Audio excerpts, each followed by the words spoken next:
അപ്പുറത്തെ വീട്ടിലത്തെ പെണ്ണിനെ കൂടെ എനിക്ക് ജീവിക്കാൻ പറ്റണില്ല ചേട്ടാ. അതിനിപ്പോ എന്തുണ്ടായേ?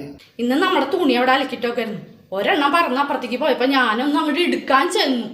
അതിനെന്നെ അവളെ പറയാത്തതില്ല, എന്നെ കൊന്നില്ല എന്നുള്ളൂ. പിന്നെ അവൾക്ക് എന്തും പറയാനാ, നിങ്ങൾ ഏതേരം ചിരിച്ചു കാണിക്കുന്നതല്ല അവള്. അപ്പൊ അവൾക്ക് അതിന് പേടിയില്ലാണ്ടായി. ആ അത്രയ്ക്കായ ചോദിക്കാനും പറയാനും അല്ലാന്ന് വിചാരിച്ചിട്ടാ നീ ആ ഫോൺ വിളിച്ചിട്ട് ഫോൺ വിളിച്ചേട്ടോളെ. ആ ചോദിക്കാനും പറയാനും ആരില്ലെന്ന് വിചാരിച്ചിട്ടാ ആണോ? അയലക്കല്ല എന്ന് വിചാരിച്ചിട്ട് വെറുതെ വിടണ്. മനസ്സിലാവണ്ട, എല്ലാ കാര്യത്തിലും എൻ്റെ പെണ്ണിൻ്റെ മേത്തിക്ക് പെണ്ണിൻ്റെ മെക്കെട്ട് കയറാനുള്ള ഉദ്ദേശം നീ ആണോ? ചോദിക്കാനും പറയാനും ആരില്ലെന്ന് വിചാരിച്ചാ മര്യാദ വേണമെങ്കിൽ മര്യാദയ്ക്കാൻ വെച്ചാൽ മര്യാദയ്ക്കാൻ ഞാൻ. മനസ്സിലായ? ഇത് ആരാന്നറിയാം നിനക്ക്? ഫോൺ എടുക്കടി, ഫോൺ എടുക്കടി ആദ്യം. നീ ഫോൺ എടുക്ക്.